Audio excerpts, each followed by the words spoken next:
12 class के first book का second chapter solution chapter में जो अणुसंख्य गुणधर्म है, उस अणुसंख्य गुणधर्म के जितने भी समीकरण को हम लोग प्राप्त किए हैं, उन समीकरणों में एक प्रॉब्लम आता है। उन समीकरणों में एक प्रॉब्लम ये आता है कि हम लोग जो मोलर द्रव्यमान को गणना करते हैं वह कभी कभी असामान्य निकलता है, यानी उम्मीद से ज़्यादा या कम निकल जाता है।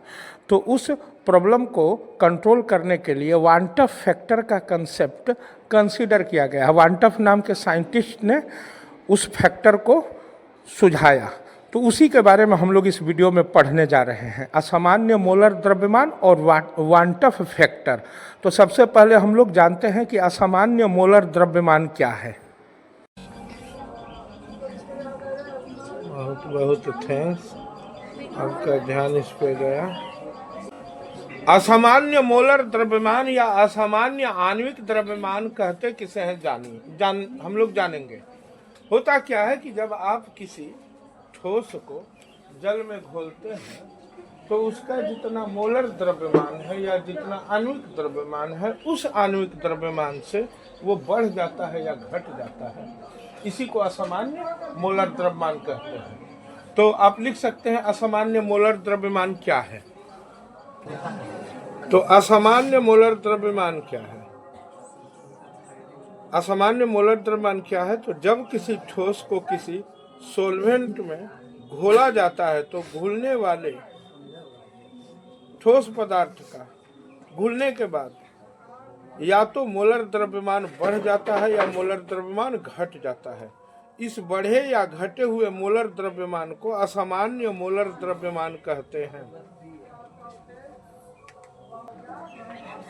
अब जैसे देखिए, जब 1 केजी जल में 74.5 ग्राम पोटेशियम क्लोराइड को घोला जाता है तो कथनांक में होने वाला उन्नयन को हम इस प्रकार से निकाल सकते हैं। किस प्रकार से? उन्नयन को अगर निकालना हो तो हम लिखेंगे डेल टीवी बराबर केवी इंटू एम। तो यहाँ चूंकि 1 केजी जल में 74.5 ग्राम घुला है तो क्वथनांक में होने वाला उन्नयन यानी डेल टीवी क्वथनांक में होने वाला उन्नयन है। जल का केवी कितना होता है? 0.52 kelvin KG by mole Guna molality कितना है भाई? KCl का मोलालिटी K का 39 प्लस Cl का 35.5 कितना हो गया? 74.5 ग्राम। संयोग से 1 केजी जल में 74.5 ग्राम अगर है तो यानी 1 केजी जल में 1 मोल है ना। 1 केजी में 1 मोल, तो मोलालिटी कितना हो गया? 1 मोल बाय केजी। अरे 1 केजी में 1 मोल है तो 1 मोल पर केजी, 1 केजी में 2 मोल है तो 2 मोल पर केजी, 1 केजी में 3 मोल है तो 3 मोल पर केजी। तो आप ध्यान दीजिए, मोल मोल कट करके केजी केजी कट करके कितना आ गया? Delta Tb 0.52 kelvin. Kg kg कटिए गया है, मोल मोल कटिए गया है, यानी क्वथनांक में होने वाला उन्नयन कितना आया? 0.52 केल्विन। इसका मतलब यह है कि जो जल 100 डिग्री पे उबल रहा था, 1 केजी जल कितना पे उबल रहा था? 100 डिग्री सेल्सियस या 373.15 केल्विन पर। अब वही जल कितना पे उबलेगा? अगर इस 1 केजी जल में 74.5 ग्राम KCl को घोल दिए तो अब यही जल 100.52 डिग्री सेल्सियस पे उबलेगा। अब केल्विन की बात किया जाए तो 373 इसमें इसको जोड़िए 67 केल्विन पे उबलेगा। यही ना कंसेप्ट है? बोलिए, या तो 100 डिग्री नहीं तो 100 52 डिग्री सेल्सियस पे उबलेगा। ये आपका न्यूमेरिकल कह रहा है, लेकिन जैसे ही आप इसमें थर्मामीटर डालते हैं तो ये मैथमेटिकल सिद्धांत के हिसाब से इतना निकल रहा है। लेकिन जैसे ही आप ये इस घटना में, यही जो घटना घटा है, इसमें आप जब नापने के लिए आगे बढ़ते हैं तो ये 100 डिग्री सेल्सियस पे उबल रहा था 1 केजी जल। अगर इसी में जब हम 74.5 ग्राम KCl डाल दिए तो हम लोग तो अनुमान लगा रहे थे कि टेम्परेचर में 0.52 केल्विन का बढ़त होगा, लेकिन ऐसा नहीं होता है। टेम्परेचर में ज्यादा का बढ़त होता है, यानी हमने जो मैथमेटिकली कैलकुलेट किया है उतना ना बढ़ के ज्यादा बढ़ जाता है। तो कितना बढ़ जाता है ये जानने से पहले डेल टीवी ऊपर में और मोलर द्रव्यमान का नीचे में इक्वेशन दिया गया है। अब देखिए, जब प्रैक्टिकल में देखा गया, लैब में ले जा करके थर्मामीटर डाल करके देखा गया, तो पता चला कि यहाँ ये 100 डिग्री सेल्सियस या 373.15 केल्विन पे ये उबल रहा था, और इसको जब देखा गया तो ये उबल रहा था 101.04 डिग्री सेल्सियस पे उबल रहा था। और इसको जब देखा गया तो केल्विन में जब देखा गया तो 374.19 केल्विन पर उबल रहा था प्रैक्टिकल में। क्लियर है? तो अब तो ये जो कोलिगेटिव प्रॉपर्टी का ये जो गणितीय सिद्धांत है, इसको धक्का लग गया, क्योंकि कोलिगेटिव प्रॉपर्टी के गणितीय सिद्धांत से आपने निकाला कि 373 केल्विन के जगह पे 373.67 केल्विन पे उबलना चाहिए गणितीय सिद्धांत से। लेकिन जब थर्मामीटर डाला आपने तो निकला 374.19 केल्विन। क्लियर है? समझ गए मामला? बोलिए, मामला बुझाया कि नहीं बुझाया?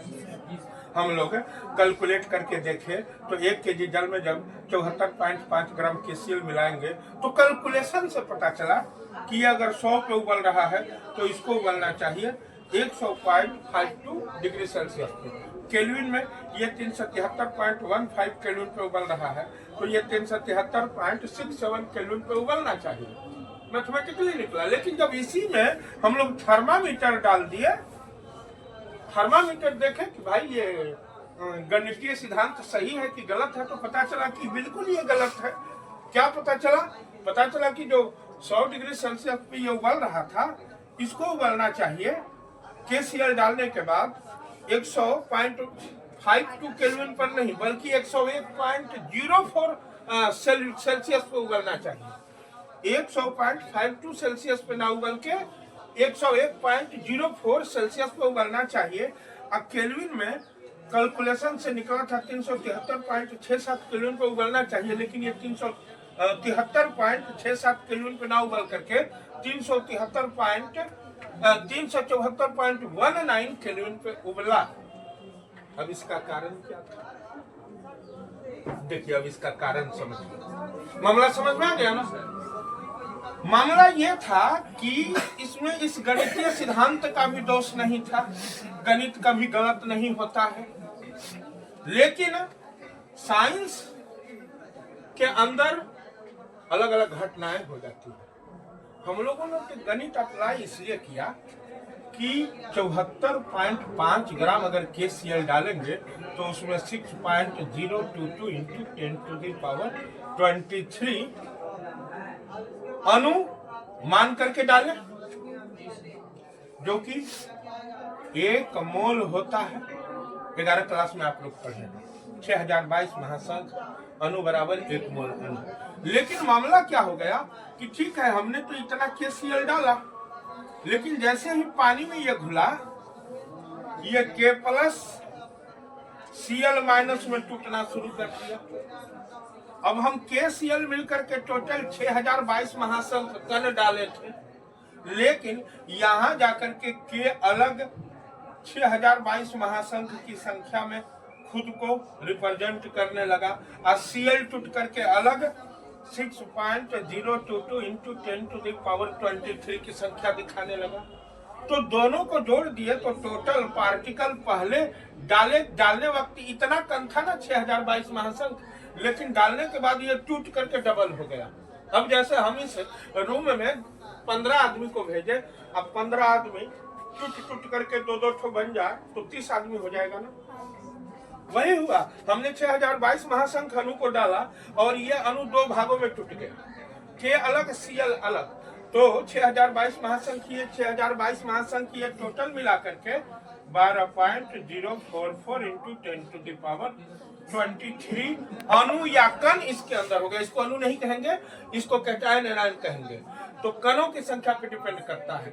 अगर किसी बिलियन में आपने 10 अणु डाला और उसमें जाकर के टूट करके वो 30 अणु हो जाए तो 30 अणु के जैसा बिहेव करना शुरू कर देगा ना। तो इस टॉपिक का नाम ही क्या है? अणुसंख्य गुणधर्म। तो सामान्य मोलर द्रव्यमान घट जाता है, क्यों? क्योंकि अणुओं की संख्या बढ़ जाती है। नहीं, हम जितना अनुमान लिए थे कि अणु की संख्या इतनी होनी चाहिए, अणु की संख्या डबल हो गई। अब सोचिए, इतना जब अणु की संख्या है तो इसका मोलर द्रव्यमान कितना है? 74.5 ग्राम पर मोल। इतना अणु है नहीं। अब यहाँ ये दो भागों में टूट गया, तो इतने अणुओं के संख्या को ना मोलर द्रव्यमान कहते हैं। 6022 महासंघ कणों को ही ना उसका मोलर द्रव्यमान कहते हैं। तो अब ये दो भाग में बट गया, तो खाली पोटासियम का लीजिए और खाली क्लोरीन का लीजिए, तो इफेक्टिव रूप से 74 का आधा कितना होता है? 37.25 ग्राम पर मोल इसका हो गया। ये भी घट करके 37.25 मोल बाय ग्राम बाय मोल इसका हो गया। तो इस तरह से ये मोलर द्रव्यमान इतना से घट करके इतना और इतना हो गया। इसमें से हम एक को ही ले लेंगे, हम इतने कण के ही ना संख्या को एक मोल मानते हैं। तो 37.25 ग्राम ही डालने पर इतना कण हो गया, क्योंकि 74.5 में 6022 महासंघ कण था जो डबल हो गया। तो डबल होने का मतलब है कि ये 74.5 ग्राम भले हमने डाला, लेकिन ये जाके डबल हो गया, मतलब इसका 37.25 ग्राम ही सफिशिएंट है एक मोल के लिए। इसीलिए इसका मोलर द्रव्यमान सामान्य से कम हो गया।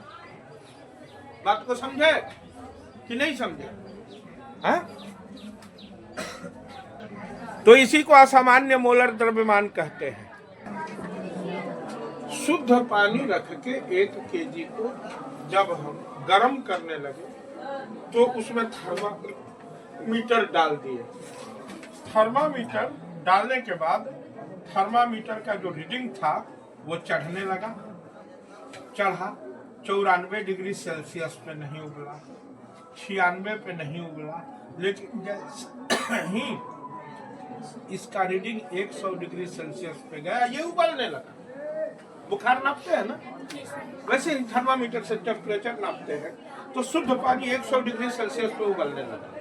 तब की क्या की 74.5 ग्राम के सीएल डाल दिए, तब थर्मामीटर डुबाए और गर्म करने लगे। तो पता चला कि इस बार 100 पे नहीं उबला, इस बार ये 101.04 डिग्री सेल्सियस पे उबला। यानी कि पहले के कंपेयर में 1.4 डिग्री सेल्सियस का बढ़त हो गया। लेकिन कैलकुलेशन में हम लोगों ने यहाँ देखा था कि इसमें सभी लोग जानते हैं कि 100 डिग्री सेल्सियस पे जल उबलता है, तो ये तो 100 पे ही उबला था। इसका कैलकुलेशन किया तो ये 100 पे उबला, लेकिन इसका कैलकुलेशन नहीं किया। हम ऐसे कैलकुलेशन किए, लेकिन थर्मामीटर डाल के प्रैक्टिकल नहीं किए। हम ऐसे गिनती कर लिए, अनुमान लगा लिए कि ये 100.52 डिग्री सेल्सियस पे उबलेगा। लेकिन थर्मामीटर जब डाले तो पता चला कि हमारा कैलकुलेशन फेल हो गया। वास्तविकता ये आया, तो वही कैलकुलेशन फेल करने का कारण ये था कि हम अगर 74.5 ग्राम डाले तो 6022 महासंख्य अणु पड़ा, लेकिन वो अंदर जाकर के टूट करके 12044 महासंख्य अणु हो गया। इसका मतलब ये हुआ कि हमने 74.5 ग्राम का जो मोलर मास समझ करके डाला था, वो अब कितना हो गया? आधा हो गया। क्योंकि इतने अणुओं के वजन को ना मोलर मास कहते हैं। तो इतना अणु का वजन था 74.5 ग्राम नहीं, लेकिन अब इतने ही 74.5 ग्राम में डबल अणु हो गए। दो भाग में बट गए ना, 50-50 इधर। तो ऐसे अगर देखा जाए कंसेप्चुअली तो आप कहिएगा कि नहीं सर, पोटासियम का होता है 39 ग्राम, क्लोरीन का होता है 35.5 ग्राम, तो इसका 35 हुआ, इसका 39 हुआ। लेकिन वहां तो दोनों सम्मिलित रूप से न है, तो वहां ये क्लियर करना मुश्किल है। खाली जब पोटासियम डालेंगे तब इतना आएगा, खाली जब क्लोरीन डालेंगे तब इतना आएगा। लेकिन वहां तो दोनों सम्मिलित रूप से है ना, इसीलिए दोनों के बीच का लिया गया, यानी कितना 37.25 ग्राम पर मोल। तो ये तो हो गया। अणु टूट गए तो कुछ केस में अणु जुट भी जाते हैं, तो यहाँ मोलर मास घट गया। यहाँ कोलिगेटिव प्रॉपर्टी जितना हम उम्मीद किए थे उससे ज्यादा बढ़ गया।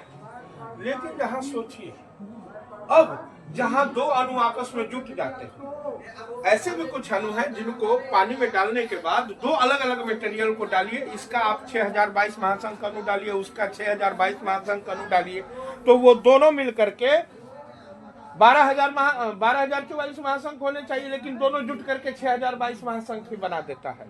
अब इसका एग्जाम्पल देखिए आप, कौन है। अब देखिए, अगर आप ethanol, ethanoic acid organic chemistry में आप लोग नाम पढ़े होंगे, एक बार मैं और रिपीट करूंगा, कल परसों से ऑर्गेनिक में चालू कर दूंगा, चलता रहेगा।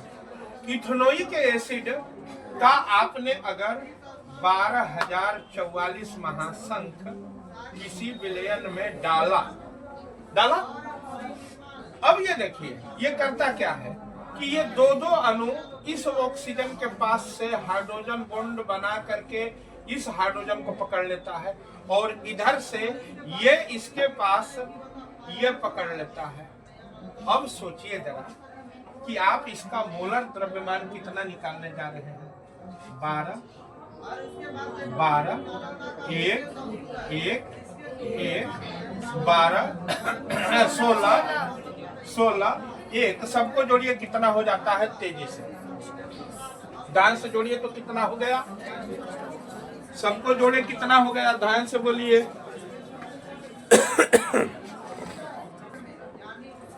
यानी इसका मोलर द्रव्यमान 60 ग्राम पर मोल आ रहा है, और इसका मोलर द्रव्यमान कितना आ रहा है, 60 ग्राम पर। और आपने डाला 12044 महासंख्य, अब वो जाकर के जुड़ करके 6022 महासंख्य। KCl के उल्टा हुआ, यहाँ KCl में आपने 10 अणु डाला तो वो 20 हो गया, यहाँ आपने 10 डाला तो 5 हो गया, आपस में जुड़ करके नहीं। वहां अणु टूटे, यहाँ अणु जुटे। कैसे जुटे, इसको हाइड्रोजन बॉन्ड बोलते हैं। कार्बनिक रसायन में इससे बहुत आपको लेना देना है। इसको क्या बोलते हैं, हाइड्रोजन बॉन्ड। इसके बीच में कहीं इलेक्ट्रॉन का शेयरिंग नहीं हुआ है, खाली इस पे डेल माइनस और इस पे डेल प्लस है। इसी कारण इसके बीच में एक टेम्पोररी बॉन्ड बन जाता है, जिसको हाइड्रोजन बॉन्ड कहते हैं। ठीक है ना, समझे। अब ये दो अणु जुट गए, ये 60 वाला, ये 60 वाला, तो 60 जुट करके अब एक का 60 है, एक का 60, 120 ग्राम पर मोल हो गया ना मोलर द्रव्यमान। तो अब ये कोलिगेटिव प्रॉपर्टी में जैसे वहां टेम्परेचर हम लोग कैलकुलेशन किए थे, जितना प्रैक्टिकल में उससे ज्यादा हुआ। यहाँ जो हम कैलकुलेशन करेंगे प्रैक्टिकल में मेजर करेंगे तो कम हो जाएगा। नहीं समझे क्या? KCL वाला में हम लोग कैलकुलेट करके डेल टीवी कितना लाए थे 0.52 और रियल में कितना हो गया था 1.04। लेकिन यहाँ अगर हम कैलकुलेट करके 0.52 लाते हैं तो रियल में उसका आधा हो जाएगा 0.26 हो जाएगा। समझे ना? तो यहाँ कोलिगेटिव प्रॉपर्टी खुद को घटा हुआ दिखाता है और वहां बढ़ा हुआ दिखाता है। समझ गए? तो इसी को कंट्रोल करने के लिए आपके सामने सामान्य मोलर द्रव्यमान बटा असामान्य मोलर द्रव्यमान, ठीक है, प्रेक्षित अणुसंख्य गुण बटा परिकलित अणुसंख्य गुण, या वियोजन के पश्चात कणों के कुल मोलों की संख्या या संगुणन के पश्चात कणों की कुल संख्या से हम लोग डिवाइड करके एक क्वांटम फैक्टर निकालते हैं जिसको आई कहते हैं। अब ये आई कैसे निकलेगा मैं बता रहा हूं। जैसे KCL के केस में देखिए, KCL के केस में पहले कितना था मोलर मास 74.5 बटा, बाद में कितना हुआ 37 जो मान लीजिए 37 है तो इससे कटा देंगे तो जो नंबर आएगा उसी को क्या बोलते हैं क्वांटम फैक्टर। क्लियर है ना?